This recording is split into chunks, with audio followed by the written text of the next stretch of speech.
अगर हमने अपने ज्योतिराव फुले की बात सुनी होती तो शायद हमें ये बात समझ आई होती कि केवल शिक्षा तो मिल रही है, लेकिन क्या ये शिक्षा वही शिक्षा है जिसके बारे में डॉक्टर अंबेडकर कहा करते थे?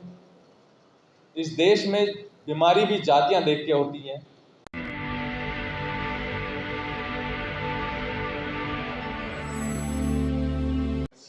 हेलिटोसिस एक बीमारी होती है, इसका मतलब होता है मुंह की दुर्गंध। लोग कहते हैं कि प्रतिनिधित्व आपका आर्थिक आधार पर होना चाहिए। मैं कहता हूं बीमारियां भी जाति देख के होती हैं। हेलिटोसिस नाम की बीमारी आपको रूरल में मिल जाएगी, स्लम्स एरिया में मिल जाएगी। जो उसकी प्रेवलेंस रेट है जो पाई जाती है वो उन एरिया में ज़्यादा मिलेगी कंपैरेटिवली।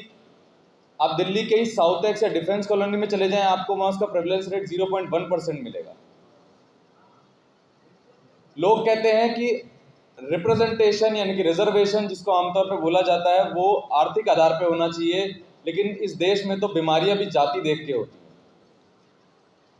नई शिक्षा नीति शिक्षा का निजीकरण व व्यवसायीकरण करके मूल निवासी बहुजन समाज को शिक्षा से वंचित करने का षड्यंत्र है। इस देश में कुछ लोग जो शासक वर्ग है उसका ये कहना है कि निजीकरण करने के बाद इस देश की जो शिक्षा व्यवस्था है, जो शिक्षा हम अपने बच्चों को देना चाह रहे हैं, उसमें गुणवत्ता आएगी।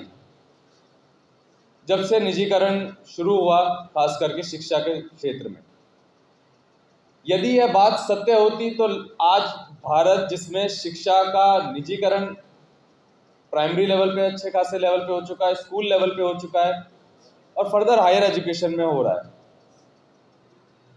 किसी भी चीज़ को आपको कंपेयर करना हो तो कोई स्टैंडर्ड होता है, उसका मानक होता है।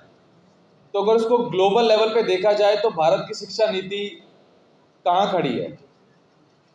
एक एग्जाम होता है, program for international student assessment test. आप जान के हैरान होंगे कि भारत ने आज़ादी के बाद आज तक उस एग्ज़ाम में सिर्फ एक बार पार्टिसिपेट किया 2009 में, और 2009 में 73 देशों की श्रृंखला में भारत 72वें नंबर पे खड़ा है। जब ये बात मुझे पता लगी तो मैंने सोचा अगर भारत इस पे खड़ा है तो पहले नंबर पे कौन है? पहले नंबर पे है यूरोपियन देश फिनलैंड। तो वहां की क्या शिक्षा नीति निजीकरण के ऊपर आधारित है? नहीं।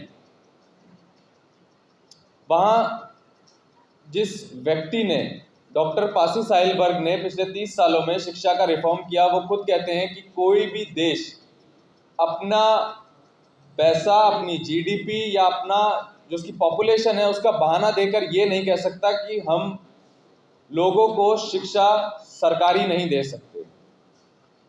उस देश में प्राइवेट स्कूल खोलना गैरकानूनी है, प्राइवेट कोचिंग सेंटर खोलना गैरकानूनी है। वहाँ जितना भी शिक्षा का खर्च होता है सरकार उठाती है।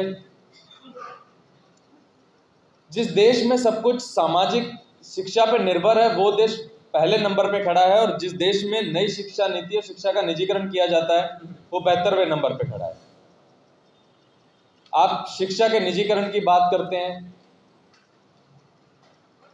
ज्योतिराव फुले ने लगभग 250 साल पहले ही कह दिया था कि कभी भी ओबीसी, शूद्र, अतिशूद्र और महिलाओं की शिक्षा के लिए कोई भी ब्राह्मण टीचर नहीं होना चाहिए। लेकिन इस देश का दुर्भाग्य यह है जो हमारे गुरु राष्ट्रपिता ज्योतिराव फुले कह के गए, हमने उनकी या तो सुनी नहीं या उसे समझा नहीं।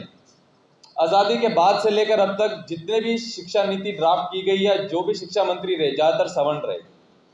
अगर हमने अपने ज्योतिराव फुले की बात सुनी होती तो शायद हमें ये बात समझ आई होती कि केवल शिक्षा तो मिल रही है, लेकिन क्या ये शिक्षा वही शिक्षा है जिसके बारे में डॉक्टर अंबेडकर कहा करते थे? इस देश में बीमारी भी जातियां देख के होती हैं। उस देश में आप एक इंटेलेक्चुअल क्लास का निर्माण कैसे करेंगे? मैं इसी के साथ अपनी वाणी को विराम देता हूं। आपने मुझे बोलने का मौका दिया, धन्यवाद। जय मूल निवासी।